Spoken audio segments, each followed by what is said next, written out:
Olá a todos, espero que todos estejam bem, emocional, física, espiritualmente, buscando equilíbrio nesse momento ainda delicado de nossa trajetória e lembrando que a espiritualidade amiga continua do nosso lado, nos orientando, nos inspirando e que a providência não nos desampara nunca. Então, vamos nos manter fortes, vamos nos manter animados, aproveitando esses momentos como momentos de grande aprendizado para todos nós, buscando essa nossa reforma íntima, essa nossa renovação que é tão importante, que é o nosso grande objetivo, quando encarnados e quando desencarnados.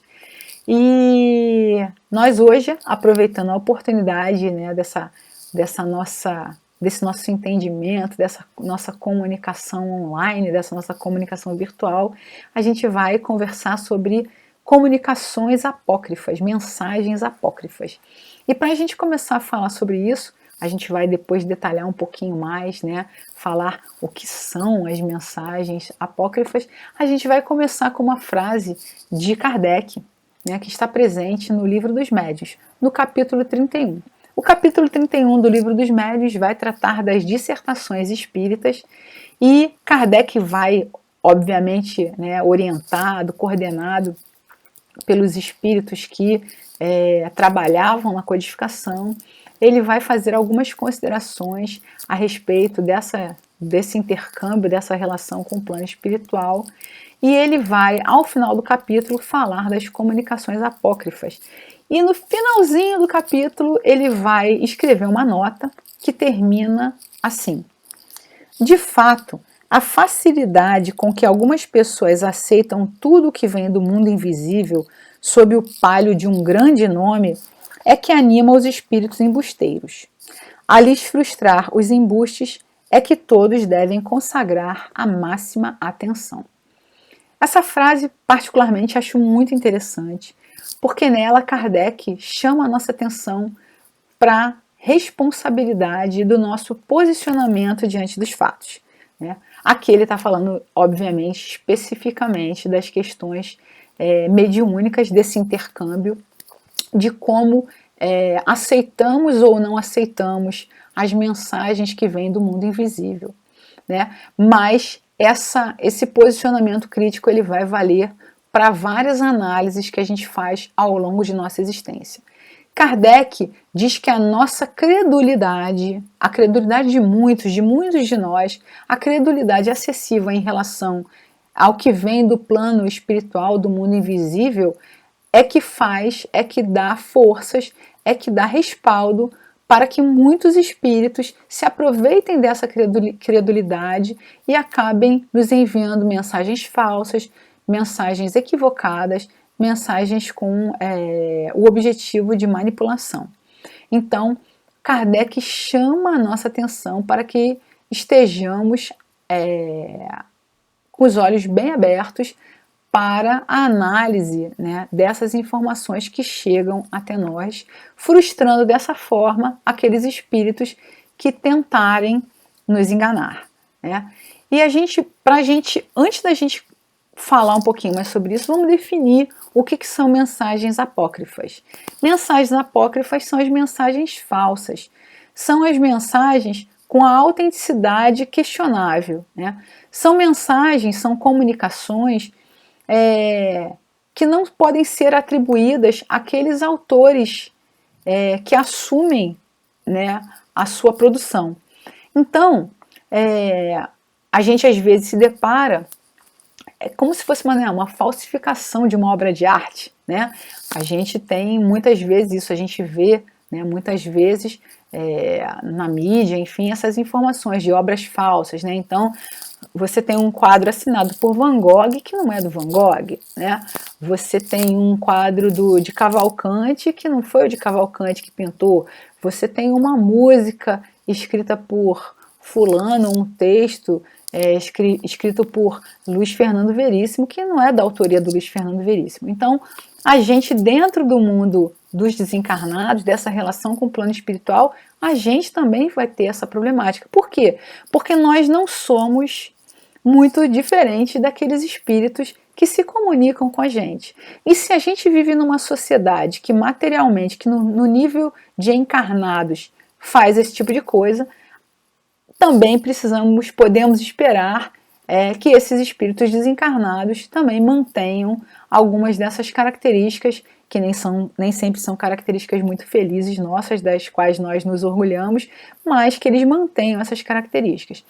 E Kardec vai chamar a atenção da gente, e esse convite de Kardec a essa atenção que deve ser dispensada a essa ocorrência é muito importante, ontem e hoje.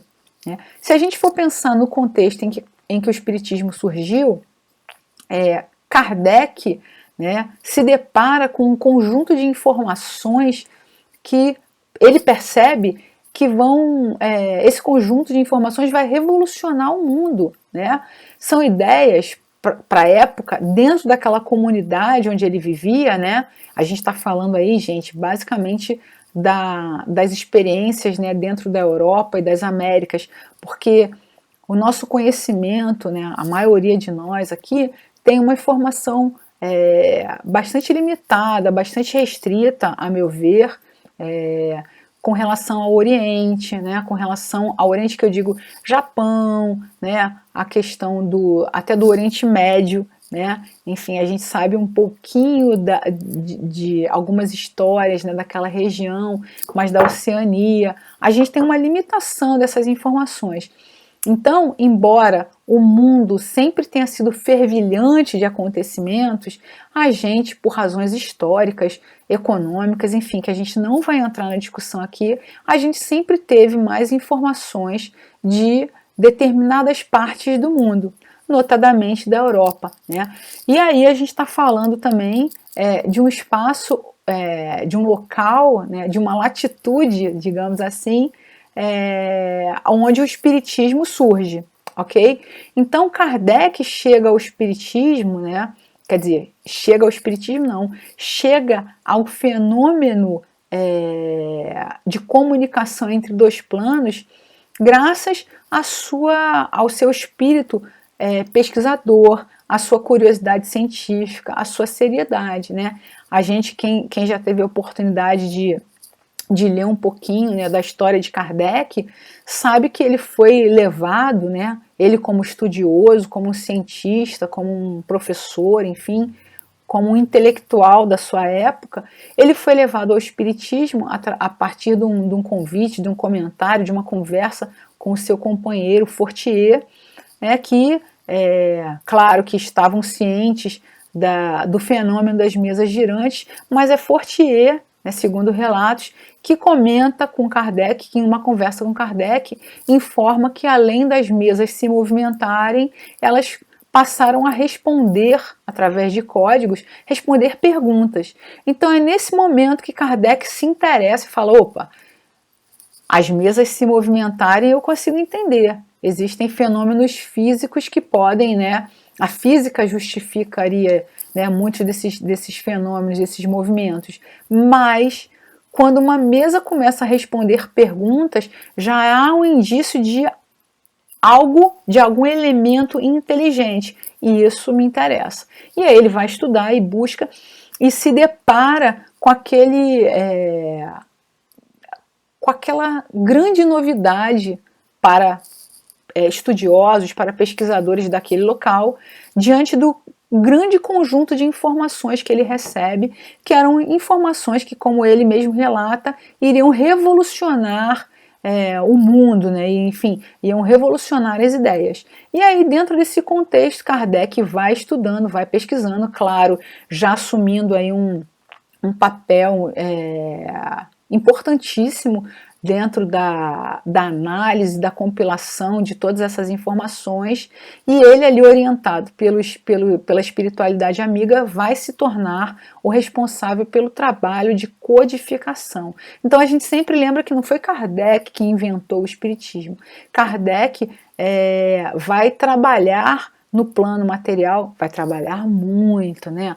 Um trabalho assim que a gente nem tem ideia do tamanho desse trabalho, mas ele vai trabalhar no plano material associado, né, aos espíritos, né, ele, uma equipe também, a gente está falando dele, mas a gente sabe que ele não trabalhava sozinho, mas ele estava à frente do trabalho, e ele, orientado pela espiritualidade, vai codificar essa doutrina aqui para a gente, né, é o que nos une aqui, né, dentro desse estudo, dentro dessa proposta de reflexão e de renovação. Enfim, dentro desse contexto de estudo que onde Kardec vai parar, a gente sabe que socialmente a Europa nesse momento também estava fervilhando dentro dessa dinâmica, dessa movimentação histórica, né, de altos e baixos, de vai para lá, vem para cá. A gente sabe que a Europa naquele momento estava fervilhando, a França, né, dentro de um contexto muito particular, no momento pós-Revolução Francesa, né, onde a gente tinha um abalo das estruturas religiosas tradicionais, de novo a gente falando de Europa, Américas, né, havia concomitantemente, como hoje em dia há, várias outras religiões no mundo, mas a gente está falando especificamente desse contexto, é importante a gente contextualizar.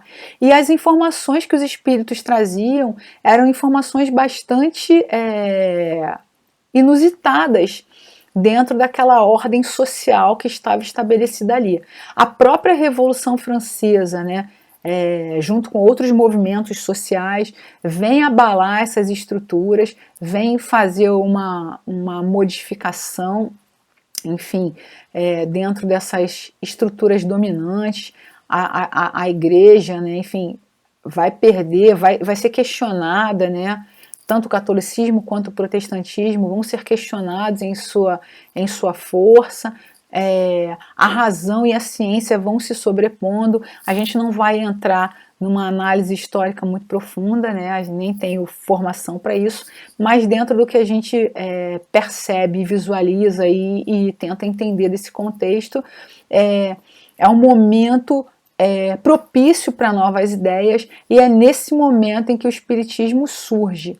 Em contrapartida também, o espiritismo vai ser questionado e vai ser criticado por vários lados, né? De um lado, já que o espiritismo se apoia num aspecto tríplice, ciência, religião e filosofia, né, ele vai ser questionado de todos os lados. De um lado, a religião questionando o espiritismo como religião, né, o espiritismo que se apresentava ali sem dogmas, sem rituais, não preenchendo todos os requisitos básicos que eram esperados de uma religião. Do outro lado, a ciência também questionando um aspecto místico ainda do espiritismo, aparentemente místico para a ciência, no que tange a uma conversa com um plano invisível. A gente não pode esquecer que o espiritismo surge a partir da comunicação mediúnica. Então, o surgimento de todo o corpo doutrinário, de todo o conteúdo, ele vem através de um intercâmbio com o mundo invisível. Gente, vamos imaginar se é difícil isso hoje, para muita gente entender, e até para a gente mesmo, né? Que o pessoal aí que não tem experiência com o fenômeno mediúnico, que não conhece, ou que está iniciando na doutrina, né? O que é natural, a gente tem um certo estranhamento em relação a essa comunicação, essa possibilidade de seres, entre aspas também, imateriais, estarem se comunicando conosco. Imagina aquela época, né? Um fervilhar de ideias, um fervilhar de questionamentos, e o Kardec aparecia, né? Kardec e todo o seu grupo aparecia falando, não, essa mensagem aqui quem me enviou foi um ser imaterial, mas onde está ele? Não, ele é invisível aos olhos. Então, isso gera uma série, certamente gerou um blá blá blá, como a gente diria hoje em dia, né? Um blá blá blá danado naquela época. Então, o que acontece? Kardec, mais ainda, precisava ser cauteloso, porque nada nessa implantação, nessa apresentação à sociedade, às mentes da época, a apresentação desse corpo doutrinário não podia ter nenhuma ponta solta, não podia ter um fio desencapado. Então, esse é um dos motivos pelos quais Kardec também é tão cauteloso na análise da informação que ele recebe. O que ele vai fazer? Ele vai buscar verificar a veracidade das informações que ele recebia através das comunicações, buscando a universalidade das informações. Ou seja, a mesma informação que eu tive sobre espíritos aqui na França, eu obtive nos Estados Unidos, no Brasil, né, na Suíça, enfim, na Alemanha, no Japão, né? Então ele vai buscar confrontar essas mensagens que ele recebia, né, que chegavam até ele, para tentar comprovar a veracidade ou atestar a falsidade dessas informações. Então foi um trabalho vastíssimo e que para ele era muito importante buscar a autenticidade dessas informações. Ele não estava preocupado em buscar os autores, né, a pessoa, a personalidade que assinou aquela mensagem. Ele não estava tão preocupado com isso. Ele estava preocupado com a veracidade, com a importância do conteúdo que aquela mensagem oferecia, trazia, né? E aí é interessante, a gente pode verificar isso, dessa grande preocupação nas obras básicas, a gente vê essa grande preocupação com Kardec com relação à fraude, ao charlatanismo, né? E ele no livro O que é o Espiritismo vai também, de uma forma bastante didática, né, através daqueles diálogos que ele criou com o cético, com o crítico e com o padre, ele vai dar respostas a possíveis questionamentos ou a questionamentos que que ocorriam de fato à época dele, que faziam a ele, e ele através de um livro responde a esses questionamentos. É um livro bastante interessante também, e para se posicionar, para posicionar o Espiritismo como uma doutrina séria. E aí, pensando nisso, né, e refletindo sobre o estudo, nesse momento, sobre as mensagens apócrifas, né, eu penso que nunca tenha sido tão fácil para a gente entender o que são mensagens apócrifas, porque a gente vive um momento muito marcado por informações falsas, informações fraudulentas, informações equivocadas que infelizmente pululam, digamos assim, poeticamente, nas nossas vidas, né? A questão das redes sociais, que permitiram uma difusão muito rápida, muito veloz e muito potente de um conteúdo que nem sempre é um conteúdo verdadeiro. Então, por isso que um pouquinho antes eu coloquei que era muito interessante essa avaliação, essa crítica de Kardec ao que a gente ouve, ao que a gente escuta, ao que a gente vê, as coisas com as quais a gente tem contato, ao que a gente consome, porque a gente vive um momento de muitas mensagens apócrifas, né? Então, a gente, na velocidade em que a gente está, a gente acaba muitas vezes não verificando a veracidade daquilo que a gente recebe. E a gente percebe o quanto isso pode ser e o quanto isso é danoso para a nossa vida coletiva.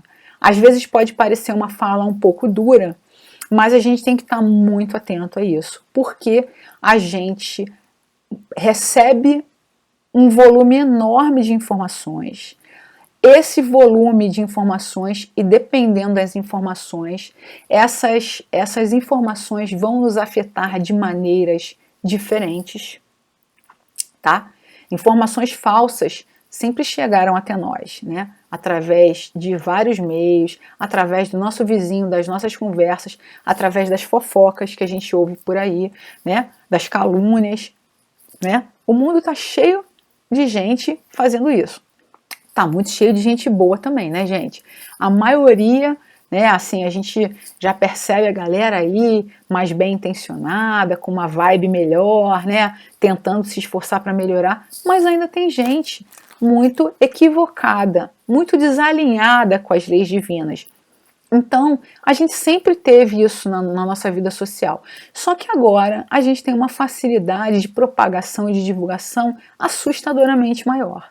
Então, é importante também que dentro dessa leitura que a gente faz das mensagens apócrifas, a gente também puxe a sardinha para o nosso lado e avalie o nosso senso crítico diante dessa situação como encarnados num planeta de provas e expiações, do nosso posicionamento diante daquilo que a gente escuta, diante daquilo que chega aos nossos olhos, aos nossos ouvidos, aos nossos corações.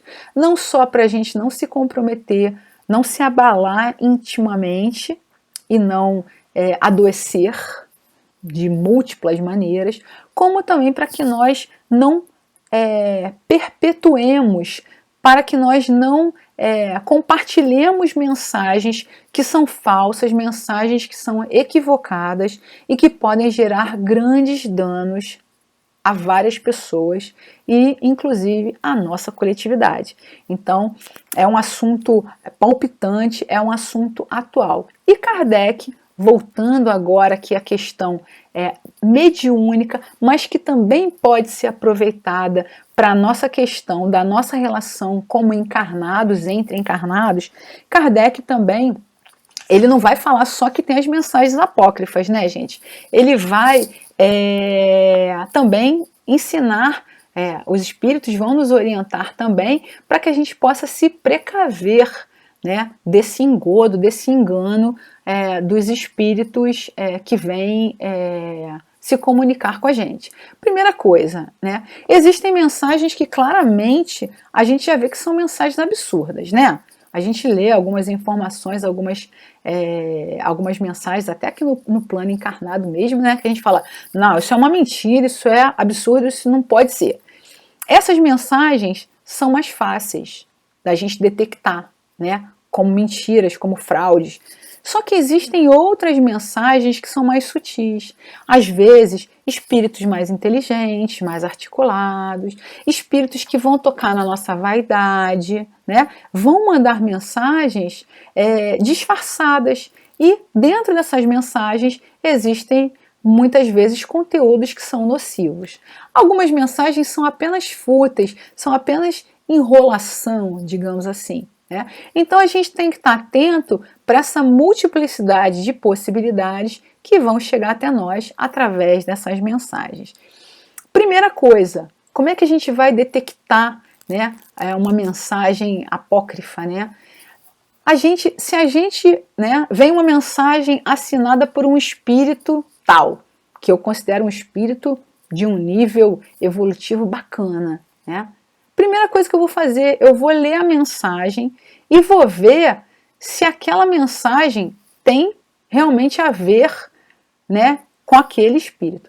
Quando a gente conhece, por exemplo, se a gente conhece o espírito, se a gente teve a oportunidade de conhecer o espírito quando ele era encarnado, né, fica mais fácil, porque a gente pode comparar, né, aquela produção daquele espírito, né, aquela produção literária, aquela página ali, com a experiência, né, que a gente conhece da vida do espírito quando ele foi encarnado.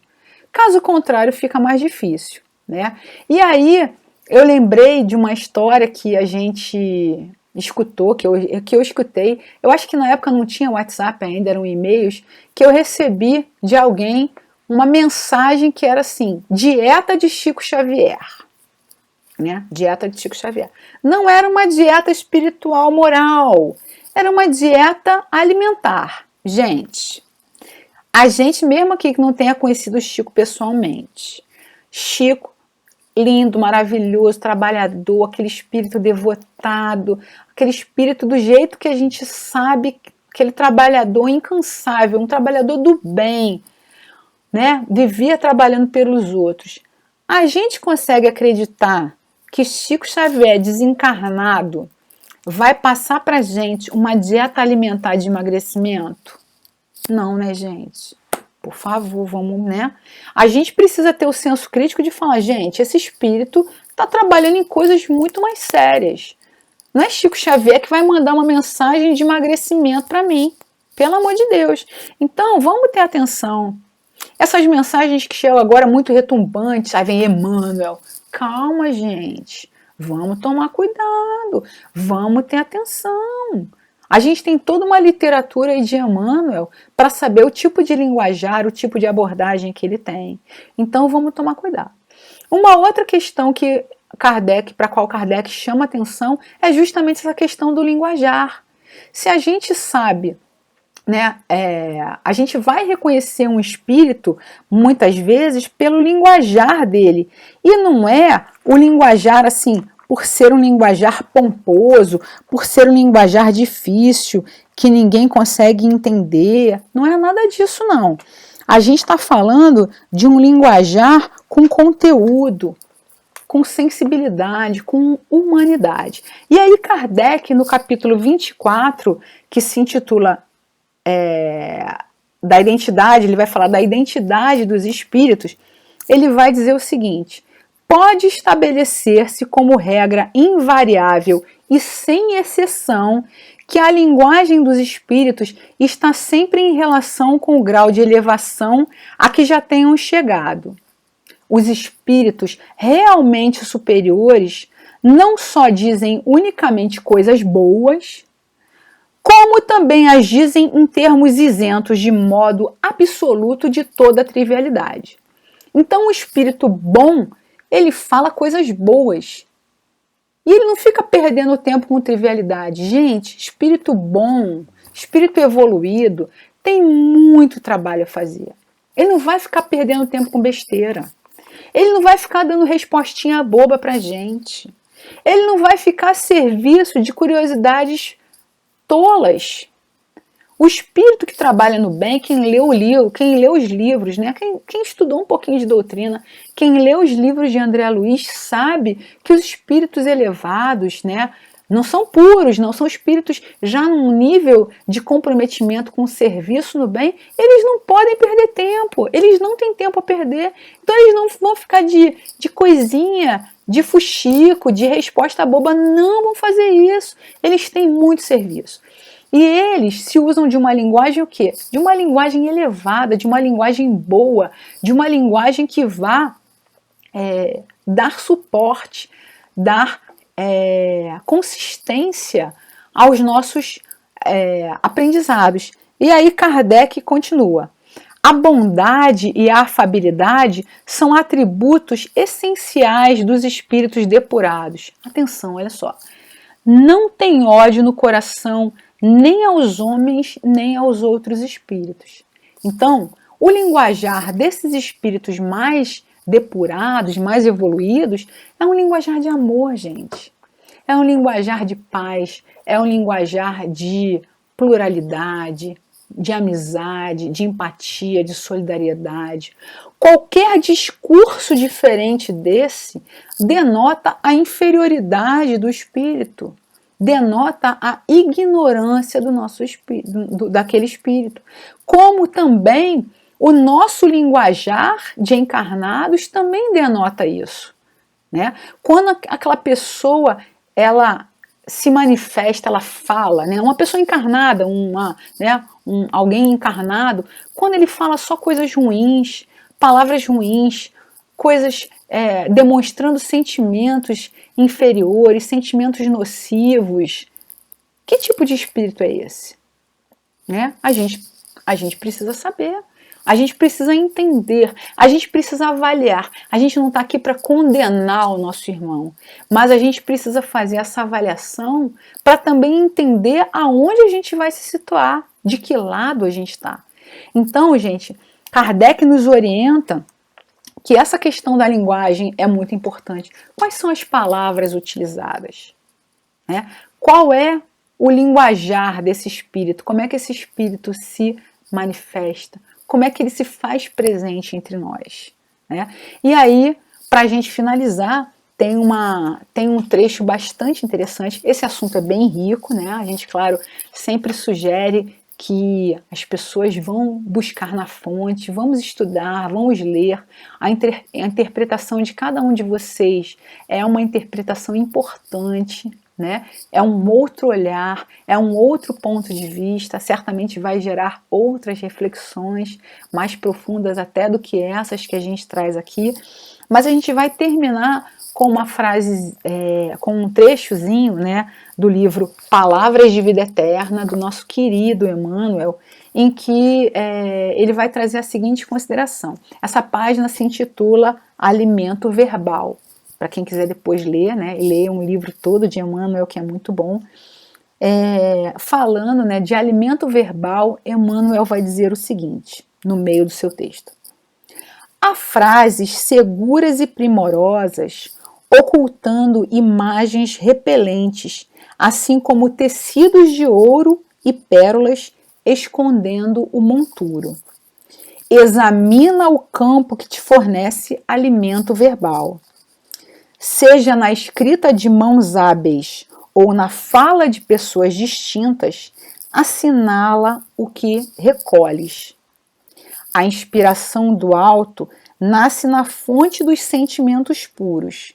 Busca a edificação da paz através do equilíbrio e da afabilidade para com todos. Manifesta-se no veículo da compreensão fraternal, exprimindo misericórdia e produz bons frutos onde esteja. Não te enganes com discursos preciosos, muita vez desprovidos de qualquer sinal construtivo. Emmanuel chama a nossa atenção para isso, para a importância dessa análise, para a importância dessa sensibilidade, dessa maturidade que precisamos desenvolver para nos relacionarmos de forma positiva e produtiva com tudo aquilo com que temos contato. Se nosso mestre é Jesus, lembremos de Jesus. Qual era o posicionamento de Jesus? Jesus não amou só através de palavras. Principalmente ele amou através dos seus atos, das suas escolhas, das suas vivências com relação aos mais infelizes, com os mais equivocados, com os que aparentemente eram vistos como mais distantes do Pai. Então, se nosso exemplo, voltamos novamente a falar de Jesus, se nosso exemplo é Jesus, se a nossa meta é Jesus, se é Ele que nos ilumina os caminhos e que nos dá esperanças para que nos tornemos espíritos melhores, espíritos perfeitos, espíritos mais felizes, a gente não pode desconsiderar que a mensagem de Jesus em todos os tempos, inclusive quando estava sendo assassinado por seus algozes, foi uma mensagem de perdão e de amor. Que nunca desconsideremos isso, as palavras, mas principalmente todo o amor vivenciado por Jesus, que nos serve de exemplo, que nos guia, que nos orienta em nossas escolhas e que Ele nos abençoe sempre em todos os momentos de nossas vidas.